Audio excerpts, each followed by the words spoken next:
Auburn Blitz is now on the air, your daily look into what's happening in Auburn athletics. With your hosts, Andy Graham, Brett Pritchard, Randy Lee, War Eagle.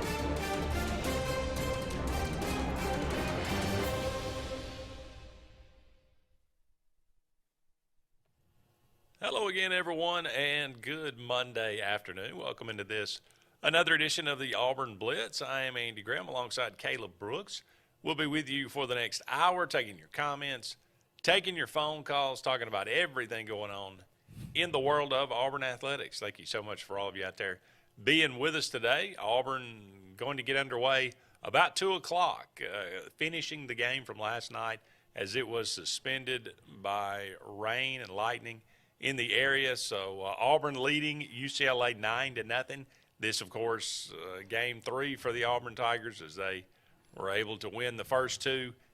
If they can eliminate UCLA, they will win the Auburn Regional, and they will sit back and wait to see what happens with Vanderbilt and Oregon State, who will play a decisive game today out in Corvallis. So that should be very interesting, very important. If Oregon State wins that game, if Auburn is fortunate enough to go ahead and win, then if Oregon State wins that, Auburn will travel out to Oregon State. If Vanderbilt were to win that game, the Commodores would pack up and move and have to come to Auburn, who would be hosting the Super Regional. So pretty important game with a lot riding on it. So that's kind of an interesting thing. We will take a look and break down the NCAA baseball tournament, look at who is still in it from the SEC, a lot of decisive games being played today. I think only one team, actually, if you count Auburn and UCLA when they finish this game today, Ole Miss, I think Ole Miss and Arizona, the only game that is not a decisive game. That Ole Miss has to lose twice.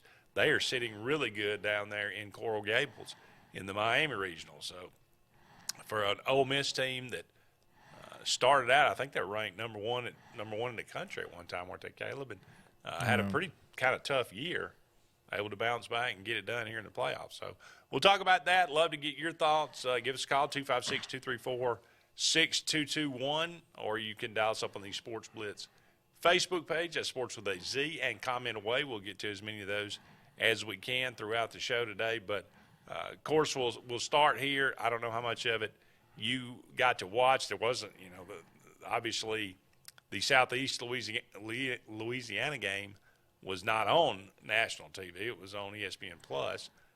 The Florida State game was on ESPN2, and then last night was not on national TV. But I don't know how much you've gotten to see of it, Caleb, or David obviously wanted to be there today. He is going to be at the game at 2 o'clock. So we appreciate Caleb filling in. But if Auburn has played 3 games or 2 and 18 and 24 innings plus consecutive, I don't think I've ever seen it.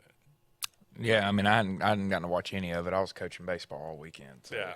Well, you can judge by the scores. Yeah, I mean, you can just look and tell that Auburn's hitting it really well. I've had, I got friends that were able to sit around and just watch baseball all weekend, and they talked about how well Auburn's hitting the baseball and against good pitching too. I mean, Florida State and UCLA aren't slouches on the mound. I mean, they got some guys that are, obviously were very highly thought of coming out of high school, and Auburn's just having their way with them. And the bats kind of died down a little bit towards the end of the regular season, and now you're seeing them really pick back up. And only 1 run against Kentucky or 2 runs against Kentucky there in the SEC tournament, and now you explode for over 40 runs now with almost 50 here in 3 games. So it's been pretty impressive, and you just hope that kind of what we were talking about, you hope that this delay doesn't affect things, because baseball's a crazy sport, and, all of a sudden you come back and have another day of life, and, a couple things go wrong. But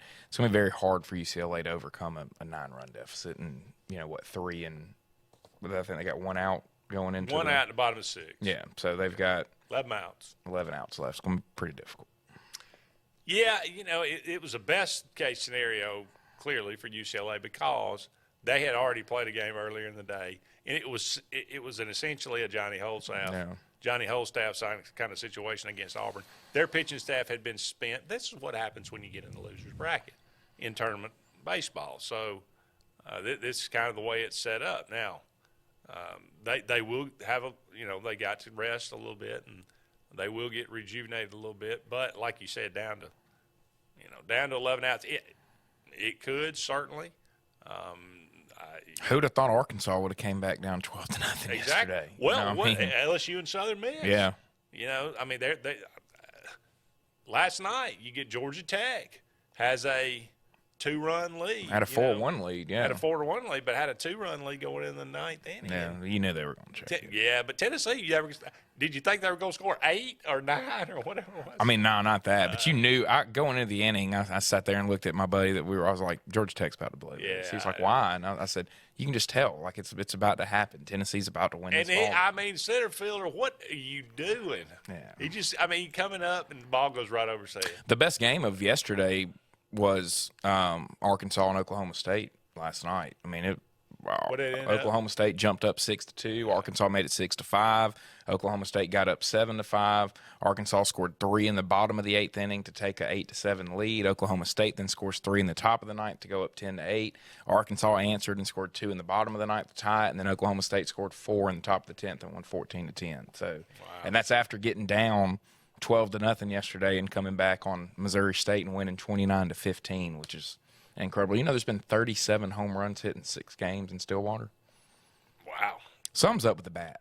Yeah. Yeah, I mean, the bats are back to being hot. Or the balls, one of the It's both. I mean, they've changed the ball. They did that a couple years ago where they lowered the seams, and that helps it, go a little bit further. And then the bats are hot, though. I mean, I saw last year in 2019 there was 16,000 something college baseball games played, and there was only 12,000 something home runs hit. This year, there's been more home runs hit than games played in college baseball.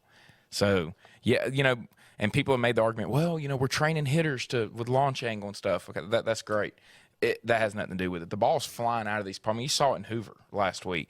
The ball's flying out of these parks. It's flying off the bat the way that it was with BSR bats. I'm not. It's not quite as bad. It ain't as bad, but it's still it's right back to what it was about 12 years ago. I guarantee you. Now, look, you watch that Tennessee. Speaking of the Tennessee Georgia State game, and you've watched Tennessee play all year, but I mean they've hit some home runs out of that. Now, granted, look, I get it. It's a small park, but still. There's home runs that go.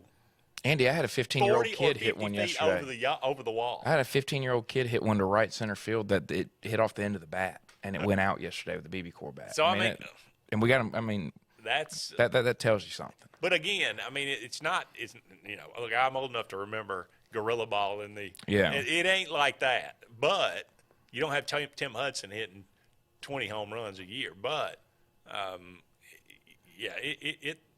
But we're back. I mean, we had the freshman this year that hit 27 from NC State. I mean, that wasn't. Again, look at the guys at Tennessee. Look at the roster.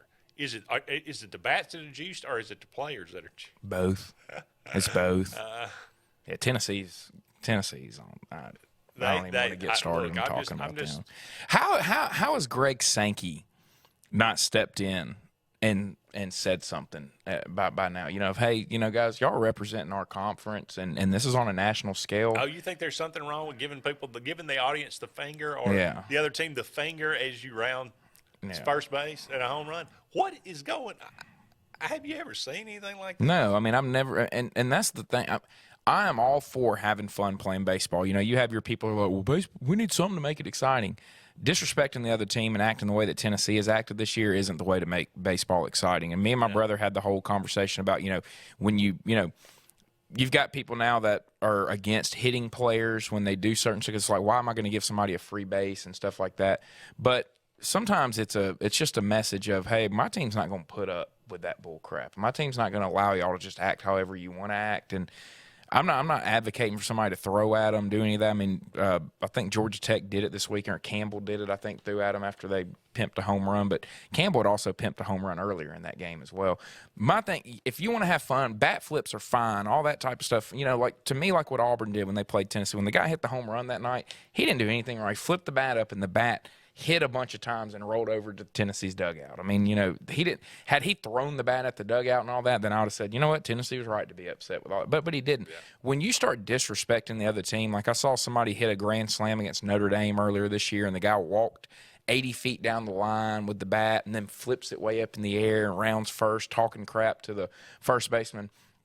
That's when I have a problem. I mean, when you're disrespecting the other team, when you're showing up another group, because they're competitors too, and they're going to get upset about it. And that I'm all for having fun with baseball. I mean, hitting's a hard thing to do. We see the professionals show you the right way to do it.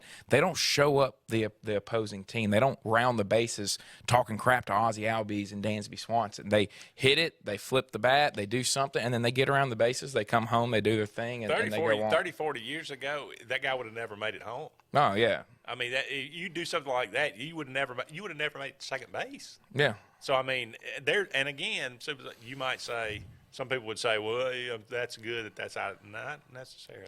That's not good for baseball. And is that what we want our kids watching? We want our kids watching the number one team in the country act the way that Tennessee has acted this year, and say, hey, that when you're at the top of baseball, this is the way that you're supposed to be. You're supposed to run around flicking off everybody, trying to fight everybody anytime you lose. I mean, he literally gave on national television, just gave the finger as he was rounding to the whole outfield. I mean, I'm all for it. If you get to second after you hit a double, and the Braves do the thing where they do like that, I mean, that's fine because you're doing it to your dugout and all that. But that's just excessive. And we're sitting here. I watched college baseball a ton growing up, and when I look back now, had I seen somebody act like this, I would have thought it was cool to act like this. And that's what you're going to get now as a bunch. You're going to see a 12-year-old kid now get in trouble for rounding the bases, flicking off the outfield. It's going to happen. Yeah. You're going to see a viral video of it. So, against the break here. Don't go anywhere. We'll be back with more of the Auburn Blitz right after this.